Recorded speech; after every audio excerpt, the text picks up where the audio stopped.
Hello friends, आपका हमारे YouTube channel Vasudev online classes में एक बार बहुत बहुत स्वागत है। फ्रेंड्स, आज हम डच ईस्ट इंडिया कंपनी को पढ़ेंगे। इससे पहले हम पुर्तगाली ईस्ट इंडिया कंपनी को पढ़ चुके हैं। यदि किसी ने अभी तक पुर्तगाली ईस्ट इंडिया कंपनी को नहीं देखा है तो डिस्क्रिप्शन में लिंक है, वहाँ पे आप उसको देख सकते हैं। तो चलिए फ्रेंड्स, आधुनिक भारत का आज दूसरा टॉपिक है Dutch east India company.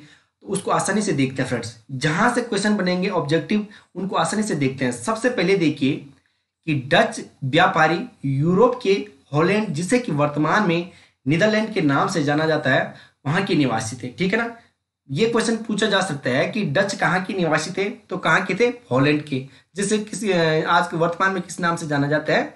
Netherlands के नाम से जाना जाता है। एक टॉप ये क्वेश्चन एक क्लियर हो गया आपका कि डच कहाँ के निवासी थे? नीदरलैंड यानी कि हॉलैंड के निवासी थे। क्लियर। अब देखिए, सर्वप्रथम डच व्यापारी कॉर्नेलिस डी हाउटमैन, जिसको कि क्या कहा जाता है?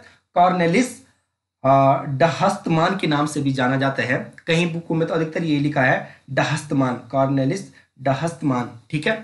तो 1596 के द्वारा भारत की यात्रा की गई। ठीक है ना। ये क्वेश्चन कहीं बार पूछा जा सकता है कि सर्वप्रथम किस डच व्यापारी के द्वारा भारत की यात्रा की गई थी? तो कॉर्नेलिस डी हाउटमैन के द्वारा की गई थी। कब? 1596 में। ये क्लियर हो गया।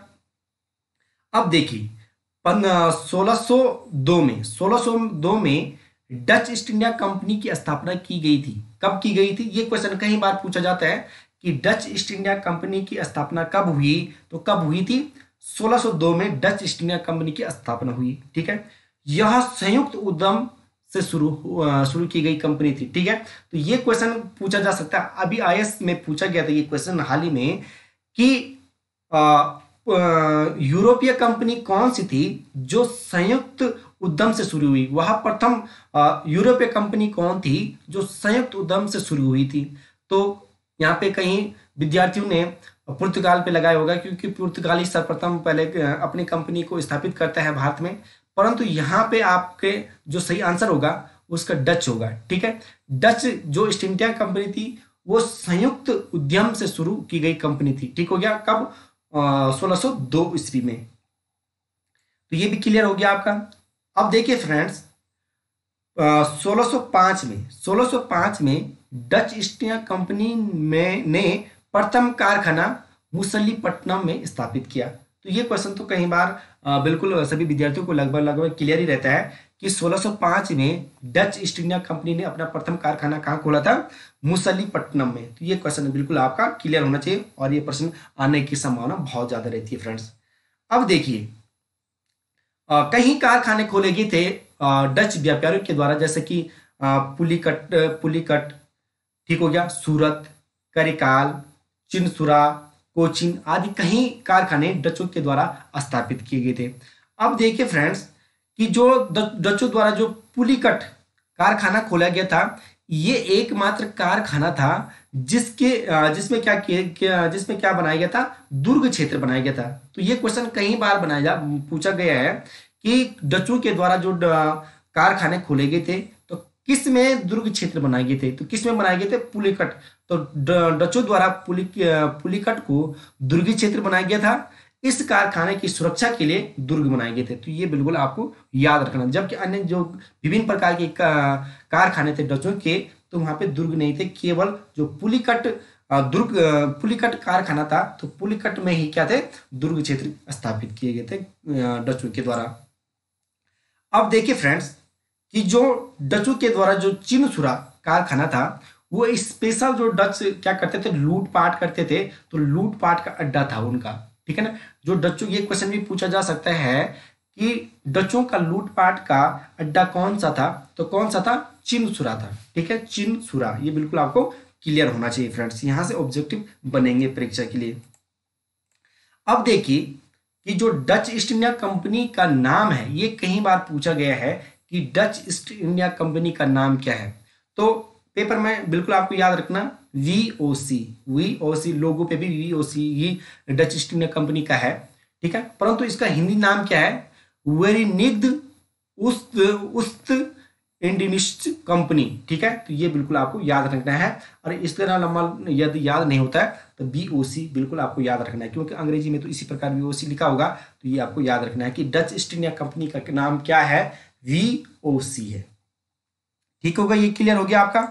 अब देखिए फ्रेंड्स कि शुरुआती दौर में जो जब डच आते हैं तो दक्षिण पूर्व एशिया के बाजार में जो मसाले का बाजार था, वो मसाले बाजार में प्रवेश के इरादे से ये डच इंडोनेशिया आते हैं, ठीक है ना। सबसे पहले कहाँ आते हैं, डच इंडोनेशिया। तो ये क्वेश्चन भी आपको याद रखना है कि डच सर्वप्रथम कहाँ आते हैं, तो दक्षिण पूर्व एशिया के मसाले बाजार में वो कहाँ आते हैं, इंडोनेशिया में आते हैं। ये भी क्लियर हो गया आपका। उनका मेन उद्देश्य मसालों का व्यापार करना है, तो मसाला सबसे ज्यादा कहाँ होता है, इंडोनेशिया में होता है। तो इसलिए उनका इरादा क्या है, मसालों का व्यापार करना है, तो इसलिए वो सर्वप्रथम कहाँ आते हैं, इंडोनेशिया में आते हैं फ्रेंड्स।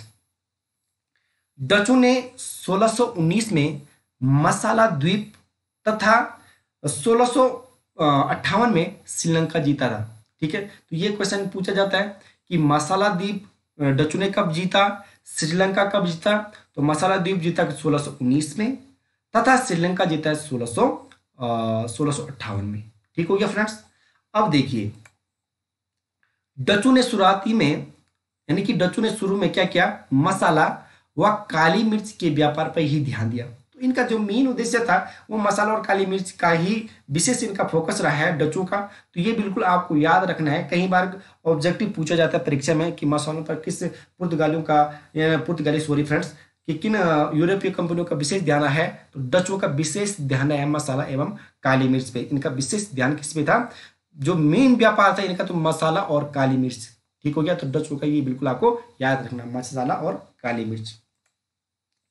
अब देखिए डचों ने अपना केंद्र इंडोनेशिया को बनाया था। कहां बनाया था इन्होंने अपना केंद्र, इंडोनेशिया को बनाया था, क्योंकि यहाँ काली मिर्च एवं मसाले अधिक मात्रा में मिलते थे। तो मैं अभी पहले ही कहा था कि इनका मेन उद्देश्य काली मिर्च और मसाले पे ही विशेष इनका फोकस है। तो यहाँ जो इंडोनेशिया क्षेत्र है वहां पे सबसे ज्यादा काली मिर्च और मसाले पाए जाते हैं। इसलिए उन्होंने अपना जो केंद्र बनाया था डचों ने, तो वो कहाँ बनाया था, इंडोनेशिया को बनाया था। क्या कारण था कि काली मिर्च और अधिक मसाले वहां पे मिलते थे, इस वजह से उन्होंने अपने केंद्र वहां पे बनाया।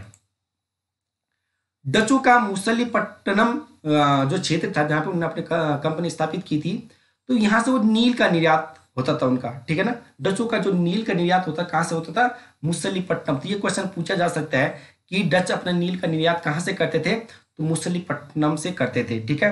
तथा डचों ने सोरे के निर्यात को भी प्रोत्साहित किया। तो ये क्वेश्चन पूछा जा सकता है कि सोरे के जो निर्यात को प्रोत्साहित किया तो किस यूरोपीय कंपनी ने किया, तो डच ईस्ट इंडिया कंपनी ने किया था। ठीक हो गया फ्रेंड्स, यहां तक क्लियर हो गया आपका।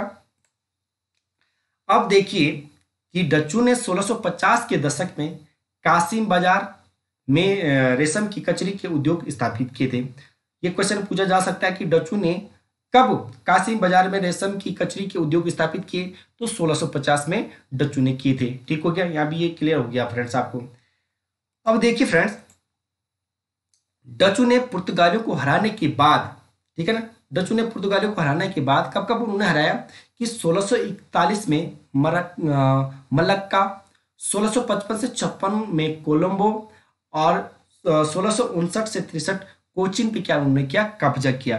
ठीक हो गया फ्रेंड्स, ये बिल्कुल आपको दोबारा एक बार रिवीजन करवा देता हूं कि डचों ने पुर्तगालियों को हराने के बाद 1641 में मलक्का, 1655 से 56 में कोलंबो, 1659 से 63 कोचीन पर क्या किया, कब्जा किया। तो ये क्वेश्चन बिल्कुल आपको याद होना चाहिए कि कब कब कहां पे इन्होंने कब्जा किया था पुर्तगालियों को हराने के बाद। तो ये क्लियर हो गया आपका, यहीं से ऑब्जेक्टिव बनेंगे।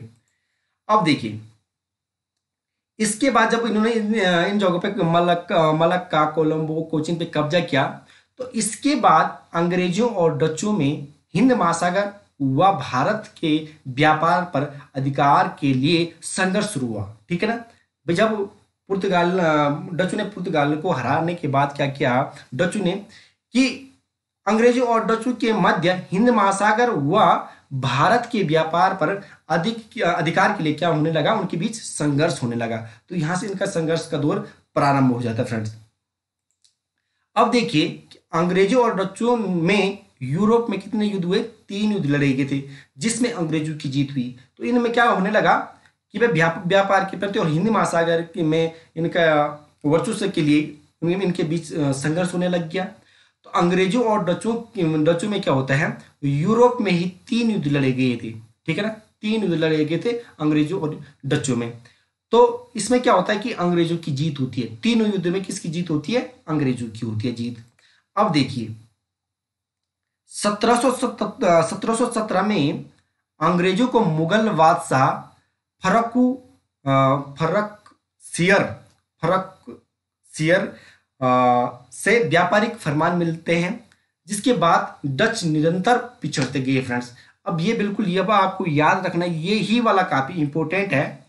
ये क्वेश्चन पूछा जा सकता है कि अंग्रेजों को व्यापारिक फरमान किस मुगल बादशाह से मिलते हैं, ठीक है ना। ये क्वेश्चन यहाँ से बहुत इंपॉर्टेंट है और इसके आने की संभावना काफी है फ्रेंड्स, कि किस मुगल बादशाह के द्वारा अंग्रेजों को व्यापारिक फरमान मिले। तो किस मुगल बादशाह का नाम क्या, फर्रुखसियर। तो ये फर्रुखसियर जो क्या था, मुगल बादशाह था। इसने क्या किया कि 1717 में अंग्रेजों को व्यापारिक फरमान दिए हैं, और यहां से जब इनको अंग्रेजों को व्यापारिक फरमान मिलते हैं तो जो डच हैं वो निरंतर पिछड़ते जाते हैं, तो यहीं से इनका पतन शुरू हो जाता है फ्रेंड्स।